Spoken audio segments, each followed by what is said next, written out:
Number 15 on my list of favorite Final Fantasy games of all time is Final Fantasy X-2.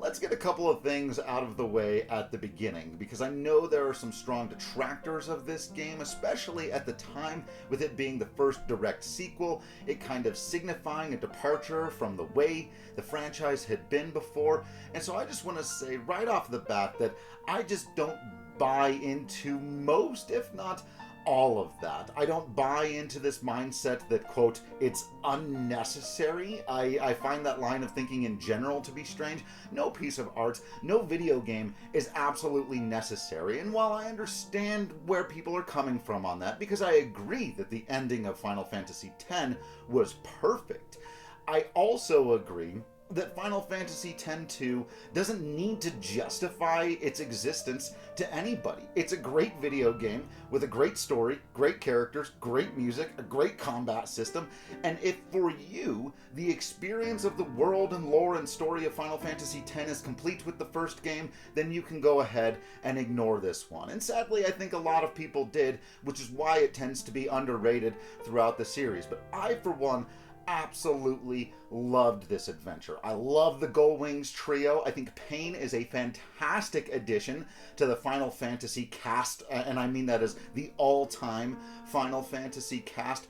I think that the battle system is genius. I ranked it, I believe, number 2 overall in the series. I love the job system. I love all of the strategy and customization that comes with playing with abilities and mixing and matching, but I've often felt like sometimes it can be a little bit cumbersome playing around in the menus too often, and I've often described other games as the fun coming from playing in the menus, but X-2 with a stroke of genius allowing you to make some of these decisions on the fly as well, allowing you to change jobs in the middle of battle is one of the coolest things that I think any Final Fantasy game has done. I love being able to see all of the different costumes, and the graphics were phenomenal. The music, while maybe a little bit more lighthearted, and yes, the story in general is a little bit more lighthearted, and some of that is why I have it ranked lower than other games, but I think higher than a lot of other people would, because the job system is so great, because I did really enjoy the story, and I do think that it adds and deepens the lore of Final Fantasy X, especially the story of Yuna. And there's a much longer conversation to be had another time about her journey and character arc, especially over the 2 games, but I, for one, was really happy to get to see her story go on, to get to see the world afterwards. It's one of the things in these Final Fantasy games that, we almost always end up saving the world from inevitable disaster, but we very rarely get to see what happens afterward. And sometimes it's interesting just to wonder about and pontificate on, but in this particular instance, we got to see it